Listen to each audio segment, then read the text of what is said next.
Well, hello and welcome to the CBN News live desk. My name is Dan Andros, joined right now by CBN's George Thomas. George is in Chad, in the capital of N'Djamena. And George, man, there's a lot going on there, a lot to cover, but appreciate you being here.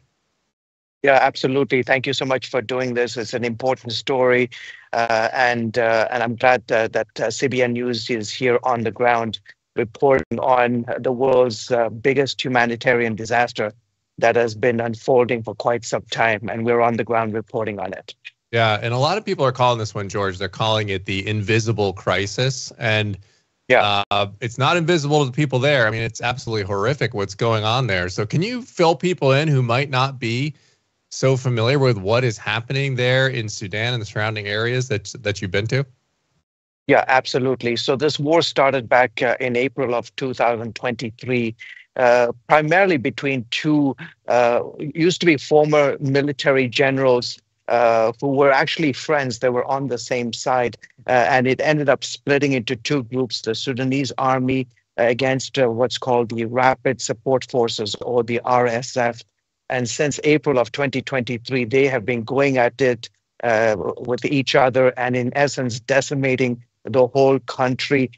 Millions upon millions of people have been forced to flee from their homes. I'm here in Chad. I arrived on the ground almost a week ago to really focus on the border between Chad and Sudan. Since April of 2023, over 790,000 refugees have streamed across the border. I was at the border a couple of days ago, the border between Chad and Sudan, and there was just a steady flow of people coming across this across the Sahara Desert, coming to this border checkpoint.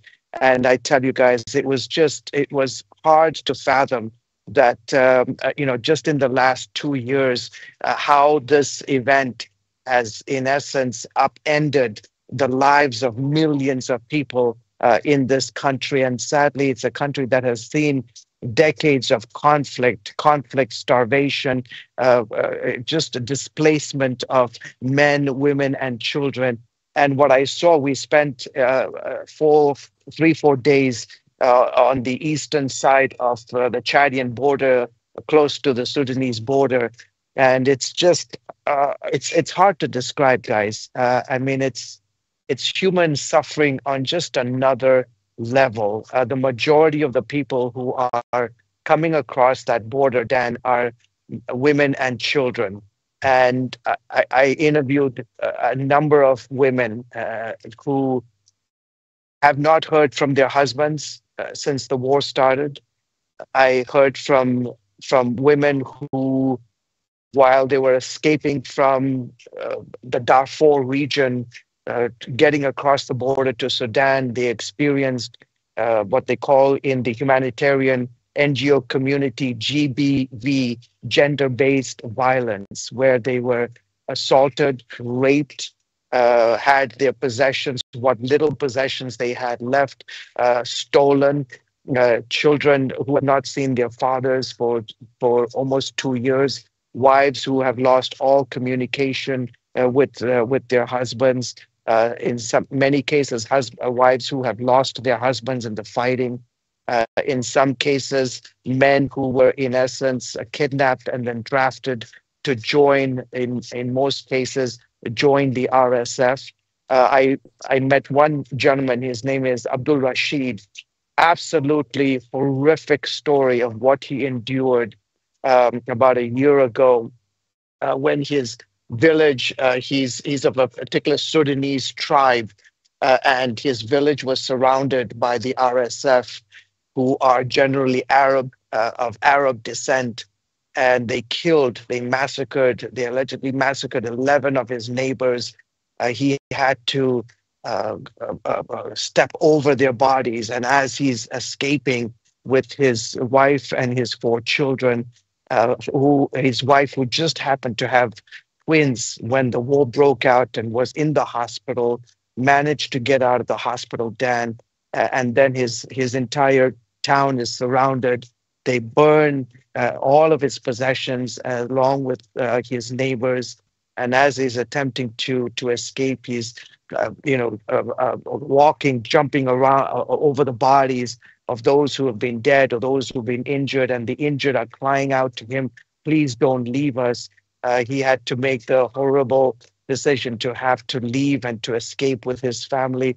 And today he is in a refugee camp in Farshan, in the eastern part of Chad. That's just one story of one gentleman, and there are tens of thousands of these stories today, and it's an awful situation.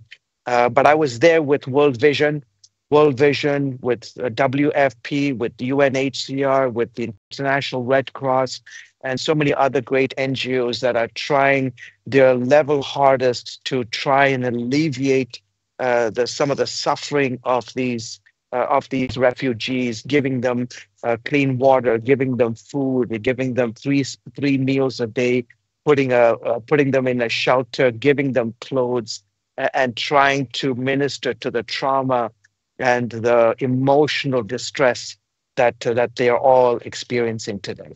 Yeah, I mean, really, really horrific. And so, are they operating these NGOs you're talking about? Is it mostly sort of like at the border, or where are they set up?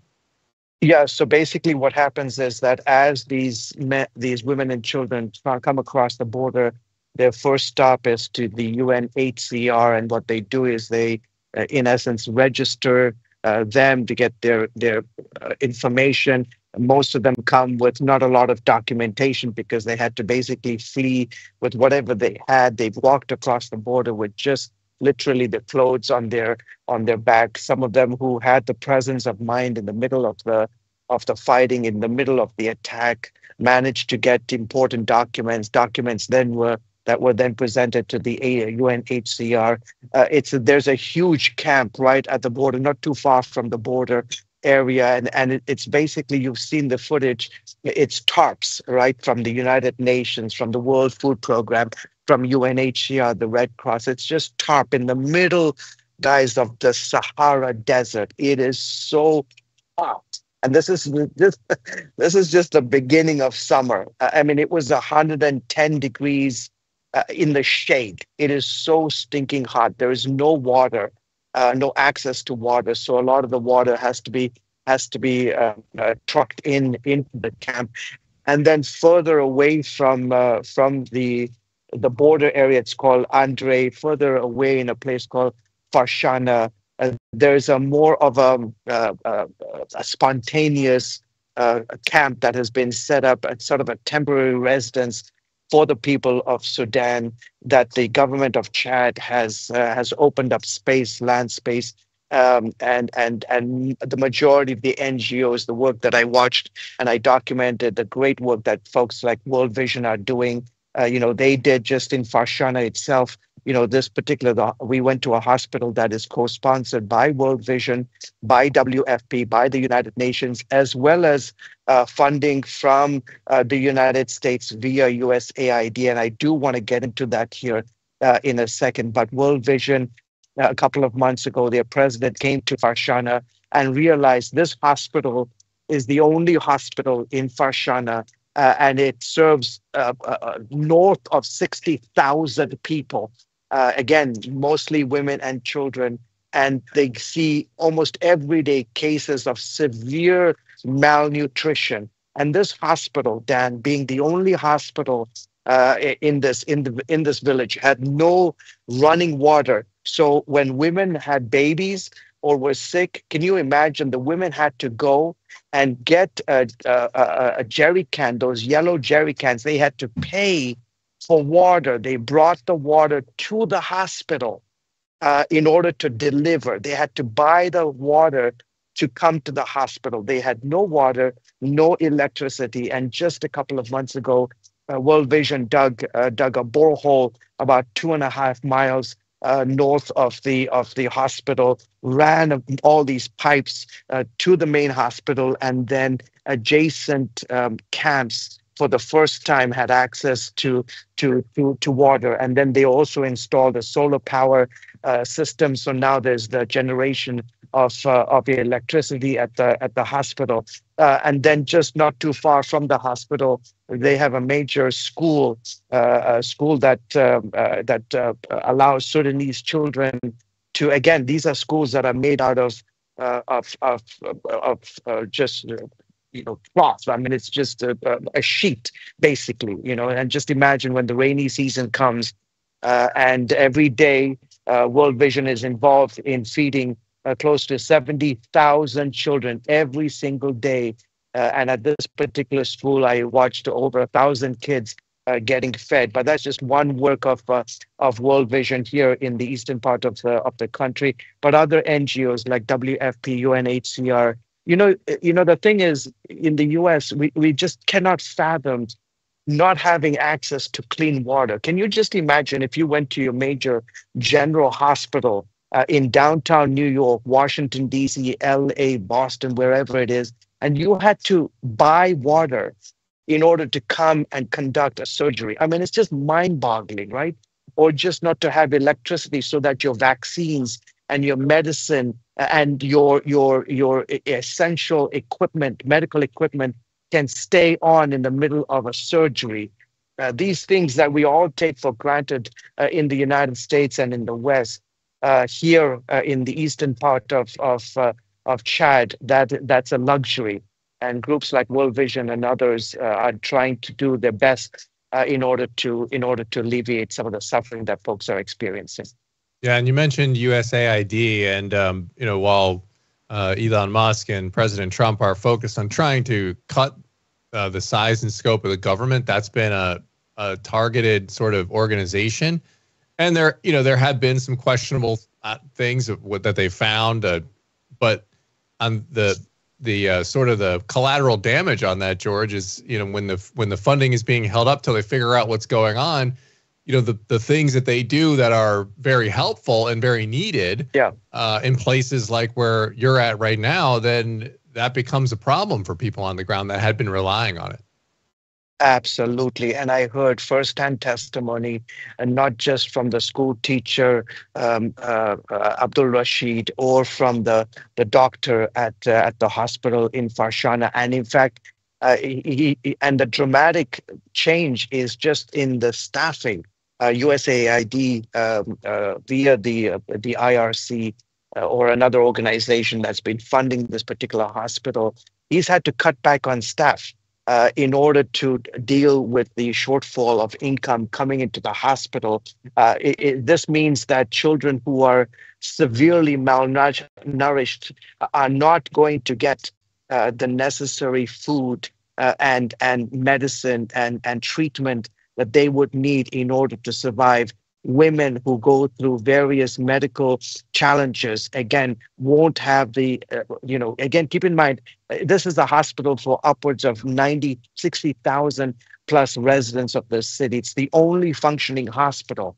And I was talking to the vice president of World Vision, who accompanied me on this trip, and she was saying, they just spent all this money piping clean, fresh water into the hospital just a couple of months ago, installed electricity, solar panels, so that this hospital can function, come up to optimal level of functionality. And then they hear the news about the cuts coming from USAID, and the potential that this hospital could close has a devastating impact on the community. And again, the closest hospital is hours away. So just imagine a medical crisis in the midst of a camp.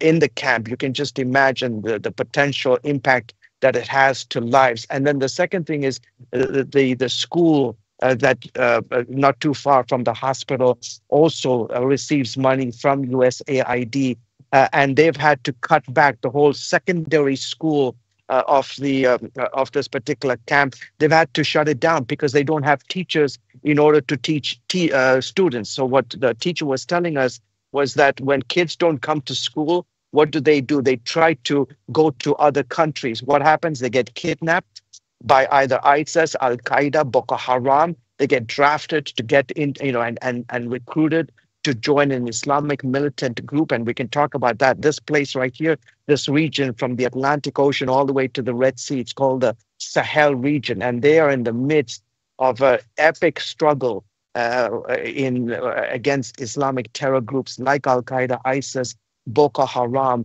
and so these young kids who should be in school, they don't have teachers, they don't show up to school, and then they end up leaving the camp. They try to find life outside of the camp. They try to make a migration across the Mediterranean and then to Europe. Not all of these people who leave the camps are good people, right? And they could potentially be potential terrorists. They could be, just not good people. And so this one teacher said, the best way to solve this problem is to help us at the root cause so that the repercussions of it does not spread beyond the borders of Chad, beyond into the other countries of Africa, and then eventually to the United States, to Europe, to continental Europe. So you can see the multiplying effect of what happens when funding gets cut at the bottom, and the implications. And I understand back in the United States that there is this rallying cry for the Trump administration to go throughout the government and to look for areas where they can be made cuts. And talking to the vice president of World Vision, and she understands that, but she makes the argument that World Vision, they get almost 23% of their funding from the United States, from the USAID, the equivalent of about $320 million. And they said the majority of all that funding goes into life-saving critical work around the world in terms of food distribution to those who are facing acute or severe malnutrition, to conflict regions, to bringing fresh, clean water. That's one of the things that World Vision is very good at, and I've seen it around the continent here, bringing water to communities that have never had water. So they understand it. Folks like World Vision understand these cuts that the American public and the Trump administration want to. But on the flip side, they're saying instead of this arbitrary and just sudden complete collapse of the funding, take the time and do a review. And if you need to go line by line, they welcome that. Go ahead, and they will make the case to folks like the USAID to talk about the impact that this funding is having on the ground. So let's talk a little bit about, we're talking about root causes here. You set up a little bit about the fight that's happening in Sudan right now. What is the hope there? I mean, what are the possible outcomes here, George? I mean, is this going to be one of those things that keeps just spiraling out of control with no kind of end in sight to the chaos? Or is there an exit ramp on this thing? Yeah, sadly, there is no exit ramp so far, Dan. And I think the more the attention of the world is focused on Israel and Ukraine and the Gaza Strip, and not a lot of attention paid to this part of the world, the RSF and the Sudanese armed forces can continue to go at it. I did some reporting a couple of weeks ago looking at the atrocities that are unfolding, and talked to a specialist who has been tracking using drone technology, using satellite maps to be able to pinpoint alleged war crimes being committed by both sides, the RSF and the Sudanese armed forces, on the civilian population, in essence destroying, using fire to destroy hospitals, bridges, roads, homes, and so forth. And it looks like that there is no end in sight. And what makes this conflict all the more complex and devastating is that you have outside actors, rather, that are also involved. You've got Russia, you've got the UAE, the United Arab Emirates, you've got Iran also involved. They are, in essence, one expert I talked to said that the RSF and the Sudanese armed forces are, in essence, robbing Sudan of its wealth. In fact, one other expert I talked to made the comment that Sudan has the capacity to feed all of Africa. It has the agricultural land and the ability to feed the entire continent And so what's happening is that these two forces are, in essence, mining for gold, using gold, and it's fueling the conflict. It's one of the elements fueling the conflict. And the United States, the Biden administration, in one of the last acts before leaving the administration, designated the RSF, accused the RSF, the Rapid Support Forces, of committing genocide. In fact, Abdul Rashid, who I mentioned earlier on, the teacher at this camp, he was specifically targeted. I asked him point blank, is what happened to you, do you consider that as ethnic cleansing? And he said, absolutely. The RSF, which is primarily made up of Arab soldiers, he said to me that these RSF fighters, they want to turn Sudan, which is a Black African country, into an Arab country. And they went around his village looking for specifically Black Sudanese people like himself to target, to murder, to execute, to rape, and to pillage their homes. And I think as long as the world community does not focus and pay attention on the conflict here, it will continue. And every day along that border between Chad and Sudan, tens of thousands of people continue to stream across that border, not only to Chad, but into the neighboring countries, displacing millions of people and upending their lives. Bringing it's tragic no matter who the group is, but you talk about it, the desire for it to be an Arab nation. What's the situation with Christians on the ground there? Are they getting any sort of specific flack from this, or what's the makeup there, in Sudan with Christians? And if you could explain that a little. Yeah, great question. Sudan they do have a Christian population. It's a minority Christian population that has and historically has suffered immensely under the previous regime of Omar al-Bashir after he was deposed of, which was absolutely a tectonic moment, a really monumental moment in the history of this nation. There were hopes that the transitional government that took over after his fall and removal would, and they began to include various voices in the forming of this transitional government, which would then eventually lead up to a national election. And there were various, a number of voices that weren't historically part of the political conversation, and Sudanese Christians were welcomed into that fold, and their presence and their voice was recognized. And there were various NGOs, American and Western NGOs, that had sent delegations to Sudan to help Sudan form a new constitution, one that would reflect not only their Islamic heritage and their culture, but also to try and introduce democratic values like human rights and freedom of press and freedom of religion into the constitution. And that was all manifesting. And there was a sense of the possibility that true peace could come to Sudan after 40 plus years of upheaval. And then in April of 2023, this war broke out between these two former friends, generals in the Sudanese army. Christians have also escaped. It's there's no the RSF and the Sudanese armed forces are no respecter of people, unfortunately. So just as Muslims, who are the majority in Sudan, have suffered, so have Christians. They have been targeted for their faith. I've heard just today, I had some conversations with people who said that the Lord is also on the move and is working within these camps. There are Christians, former Muslims who have accepted Jesus Christ in these camps and are ministering hope amongst their fellow countrymen. Look, today, all of Sudan and all of those who are suffering are together. Yes, Christians have historically faced challenges and threats to their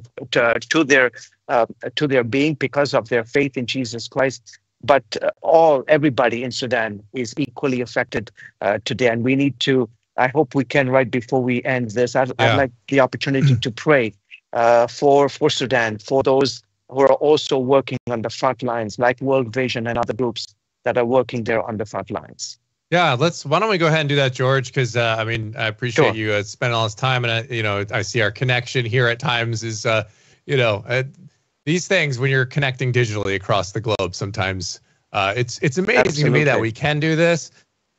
It's amazing that we can do it. You're sitting over there in Chad, and I'm over here in the eastern coast of the United States, and we're just chatting about this. And but it is horrible suffering, and like we said, a lot of people are calling this the invisible crisis because of everything else going on in the world. This is sort of taken, at least on the media front, a back seat. And so I'm really glad you're there, shining a light on this. Right. So why don't go ahead, final thought, and then we can pray. Yeah, absolutely. Yeah, people might think, well, why is George in it looks like, just a regular scene. This is the hotel that I'm staying. I'm in the capital city, N'Djamena, and like I said, I just came today from the eastern side. I would have done this earlier, but the signal is absolutely non-existent. So that's why I wanted to get a chance to come on here and talk to our viewers and share a little bit about what I experienced. I just want to shout out to CBN News. That's why what we do every day at CBN News is, I think, why our viewers around the United States and around the world turn to us in these moments to bring us news and analysis and perspective behind the headlines. And also, I love the fact that we can, that CBN News can send me here and allow me to come to this invisible crisis and to tell the story and to try and attempt to not make it invisible. And to put a spotlight on it. And I'm just grateful for our partners. I'm grateful for our viewers that they're so connected on these international issues while they're also concerned about what's happening in the United States. I know it's the Holy Spirit and it's the compassion and the love that the Lord puts in the hearts of our viewers to have compassion for those who are suffering around the world. So let me just pray and take this moment to pray for the situation in Sudan. Father, I thank you for the opportunity that I had this weekend to go to the Chad-Sudanese border and to experience firsthand just the human travesty of what hundreds of thousands of Sudanese women and children are facing today as they stream across the border into Chad. Lord, I just pray for groups like World Vision, just the great team that they have on the ground, ministering hope, ministering the love of Jesus, trying to bring comfort by alleviating and addressing some of their most pressing needs like water, access to education, access to food, access to clothes, access to a temporary shelter, access to livelihood. I just thank you for the team at World Vision who are laboring on the front lines, literally, to bring hope and healing to those who have been traumatized, for WFP, for the United Nations, and the army of aid workers who are in this country serving those who are suffering today. I thank you for the government of Chad. They've opened up land space. They've opened up their borders to welcome and to provide a shelter to their fellow brothers and sisters in Sudan who are suffering today. Thank you for the leadership today in Chad today who are willing to do that. And Lord, I just pray for the situation in Sudan. Lord, it just is horrific. Lord, I just pray for the commanders of the Rapid Support Forces. I pray for the Sudanese armed forces, for the men who are controlling the legions of their soldiers. Lord, they have the power to stop this and to consider their country and their fellow countrymen, Lord, and not be swallowed up by greed and for more wealth and money and power, but instead they would consider the human suffering of their fellow Sudanese and consider what they are experiencing and would bring an end to this war. Lord, I just pray for supernatural and the intervention. Lord, nothing is impossible with you. I thank you that we have the opportunity to pray because prayer can move heaven, Lord, and can and can bring a miracle in the midst of this terrible, terrible situation.